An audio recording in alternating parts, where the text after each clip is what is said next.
उसका सीधा banking, funding हर तरह से किया गया और इन्हीं 7 खिलाड़ियों को सामने रखा और नेपाल को तहस नहस कर दिया गया।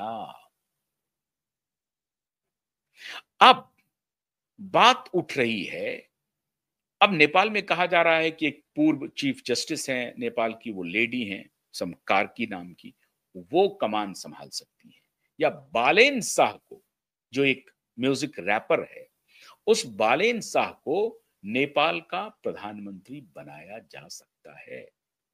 सवाल है कि अभी केपी शर्मा ओली कहां हैं? कुछ पता नहीं है। क्या वो दुबई भाग गए, क्या वो चाइना भाग गए, या सीधे अमेरिका भाग गए? ये ऑपरेशन का हिस्सा है।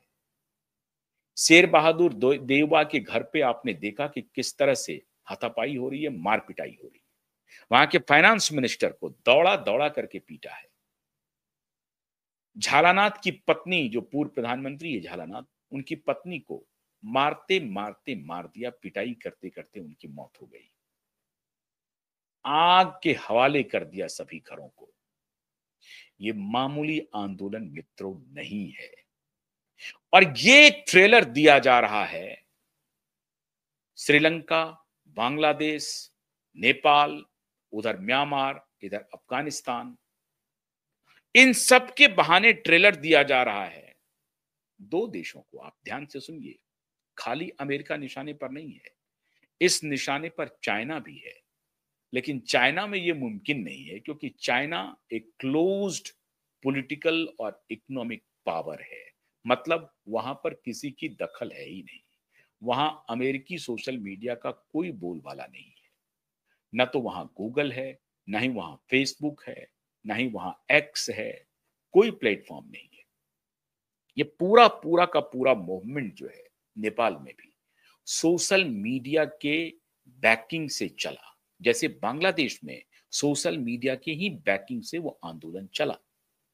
अब मैंने आपको एक दिन पहले बात बताई थी कि माननीय राहुल गांधी बार बार उनके भाषणों में आप जब कहीं देखेंगे तो बोलेंगे अब मामला सेट हो गया।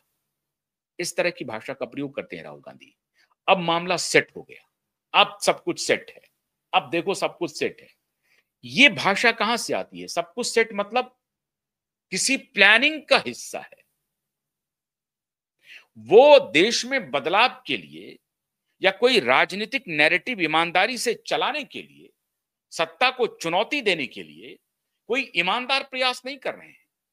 वो तिकड़म कर रहे हैं, वो साजिश कर रहे हैं। और उस साजिश, जब ये साजिश जैसे शब्द शामिल होते हैं तभी ये मामला, इस तरह के शब्द आते हैं, अब सब कुछ सेट हो गया।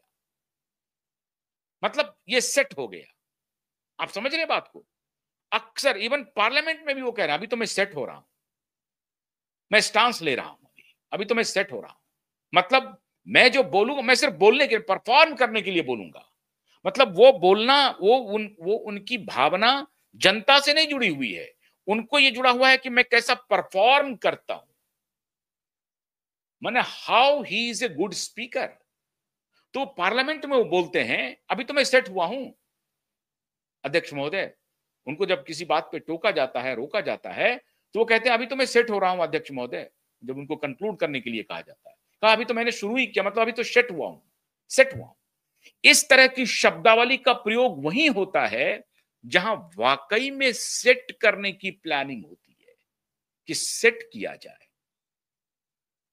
किसी के मुंह से भी, किसी नेता के मुंह से आप इस तरह का शब्द नहीं सुन सकते हैं, कभी तो मैं सेट हो रहा हूं, अभी तो मैं सेट हुआ। 2 बातें हो सकती हैं, या तो बहुत बड़े कॉन्स्पिरेसी के वो हिस्सेदार हैं और हैं, उसका फर्स्ट हैंड अकाउंट दे रहा हूं, उनकी पार्टी के नेता आईएसआई का एजेंट बन करके सदन में बैठा।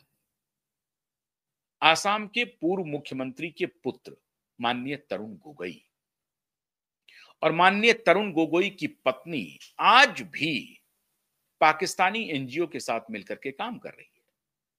आज भी माननीय तरुण गोगोई का फ्रीक्वेंट विजिट हो रहा है पाकिस्तानी एम्बेसी में। बड़े अच्छे रिश्ते हैं उनके, और इसीलिए माननीय जो तरुण गोगोई हैं वो बिल्कुल यकायक सारे लोगों को पीछे छोड़ते हुए तरुण गोगोई फोर फ्रंट पर आ गए हैं। उसी डीप स्टेट की प्लानिंग का हिस्सा है जो इस गांधी परिवार को भी नियंत्रित कर रहा है। वरना तरुण गोगोई की तरह तो सचिन पायलट भी हैं। सचिन पायलट क्यों नहीं आए फोर फ्रंट पे? ज्योतिरादित्य सिंधिया भी हो सकते थे। ज्योतिरादित्य सिंधिया भी नहीं आए फोर फ्रंट पे और आखिर में ज्योतिरादित्य सिंधिया को छोड़ना पड़ा। आरपीएन सिंह थे, युवा नेता थे आरपीएन सिंह, उत्तर प्रदेश से। आरपीएन सिंह को भी कांग्रेस पार्टी छोड़नी पड़ी। मनीष तिवारी बड़े वोकल हैं, बहुत अच्छे लॉयर हैं और मनीष तिवारी का तो सीधा संबंध भी है साहब। उनका पूरा अमेरिकी और वर्ल्ड उस फ्रेटर्निटी में बहुत बढ़िया संबंध है, बहुत अच्छा रिश्ता है उनका, जहां मैं इशारा कर रहा हूं। क्योंकि मेरी खुद व्यक्तिगत बात हुई कोविड के जमाने में और उन्होंने इस बात को इंडोर्स किया जो मैं कह रहा हूं, लेकिन फिर भी उन्होंने बात को उठाया नहीं। तो उनका तो रिश्ता है ही है। मनोज तिवारी नहीं आए फोर फ्रंट पे। क्यों नहीं आए मनोज तिवारी? और क्यों ये आसाम के पूर्व मुख्यमंत्री के सुपुत्र ही सबसे आगे क्यों आ जाते हैं? क्यों राजीव गांधी फाउंडेशन को bill and Melinda Gates foundation से करोड़ों रुपए डोनेशन मिल रहे हैं? करोड़ों रुपए। और ये Ford, Rockefeller, open society, bill and Melinda Gates foundation, इन्हीं फाउंडेशंस के जरिए अमेरिकी डीप स्टेट अपना काम करती है। सामने से आपको लगेगा कि वो हेल्थ केयर के लिए बढ़िया काम कर रहे हैं, एजुकेशन सेक्टर में बढ़िया काम कर रहे हैं, फाइनेंस एंड इंक्लूजन के लिए बढ़िया काम कर रहे हैं, टेक्नोलॉजी सेक्टर में बढ़िया काम कर रहे हैं।